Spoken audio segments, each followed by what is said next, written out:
દોસ્તો, મિત્રતા વિશેની આપણે ઘણી બધી વાતો સાંભળી છે અને ઘણા બધા ફિલ્મો મૂવી જોયા છે, પરંતુ આજે હું મિત્રતાની તમને એક એવી સરસ મજાની વાત કરવાનો છું જે તમે છેલ્લે સુધી સાંભળશો તો તમારા જીવન જીવવાનો નિયમ બદલાઈ જશે, તમે તમારા જીવન જીવવાની રીત બદલાઈ જશે. કૃષ્ણ અને સુદામા ખૂબ પાકા દોસ્ત, નાનપણથી બંને સાથે. સુદામા ખૂબ ગરીબ અને કૃષ્ણ પોતે ભગવાન હતા. એક દિવસ સુદામાને થયું કે લાવને મારા મિત્ર કૃષ્ણને હું મળવા જાઉં, પરંતુ એમના હાલ ખૂબ ચીથરે હાલ, પોતે કપડાનું પણ કોઈ ઠેકાણું નહીં. અને એમને એવું થયું કે હું જો કૃષ્ણ ભગવાનને મળવા જઈશ તો મારી પાસે ખાલી હાથે મારે કેમ જવું, મારી પાસે એવું તો કંઈક હોવું જોઈએ ને કે હું એમને જઈને ભેટ આપી શકું.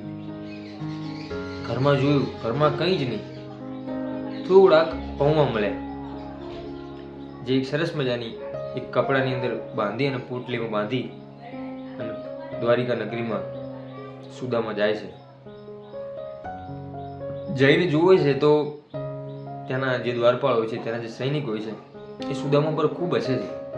સુદામા કહે છે કે મારે કૃષ્ણને મળવું છે. ત્યારે સુદામા ઉપર એ લોકો ખૂબ હસે છે, ખૂબ ઠેકડી ઉડાડે છે.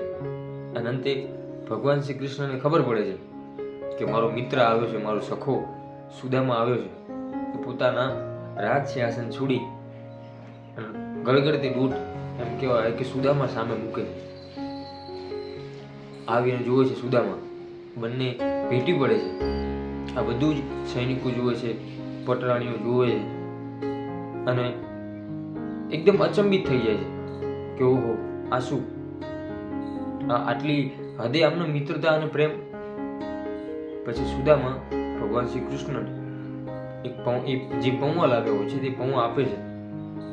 એ પૌવા ખૂબ મનથી, ખૂબ ભાવથી ભગવાન શ્રી કૃષ્ણ આરોગે છે. જેમ 56 ભોગ પોતે આરોગતા હોય એવી રીતે એ આરોગે છે. એમની મિત્રતા અને વાતોચીતો પતાવ્યા પછી જ્યારે સુદામા પાછા એમના ઘરે ફરે છે તો એમની જે ઝૂંપડી હતી એ મહેલ થઈ ગઈ હોય છે અને ખૂબ બધું બદલાઈ ગયું હોય છે. દોસ્તો, આ વાત આપણને એક જ વસ્તુ શીખવે છે કે ભગવાન ક્યારે ધન સંપત્તિનો ભૂખ્યો નથી. ભગવાન આપણા ભાવનો ભૂખ્યો છે. આપણે કરોડોનું દાન કરીશું, અઢળક સંપત્તિ દાન પેટીમાં નાખીશું, પરંતુ આપણા મનમાં જો અહંકાર હશે, આપણું મન જો કમંડી હશે, તો કોઈ પણ તમે દાન કરશો કે પુણ્ય કરશો એનો કોઈ જ મતલબ નથી. અને જીવનમાં જે પોતાના જીવનમાં સંતોષ માને છે એ જ વ્યક્તિ હંમેશા મહાન છે.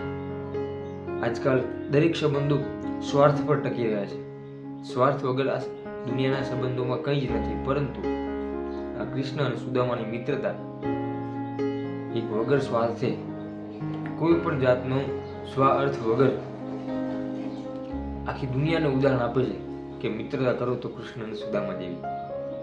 દોસ્તો, વાત જો સાચી લાગી હોય તો વિડીયોને લાઈક કરજો, ચેનલ પર નવા હોય તો ચેનલને સબસ્ક્રાઈબ કરજો.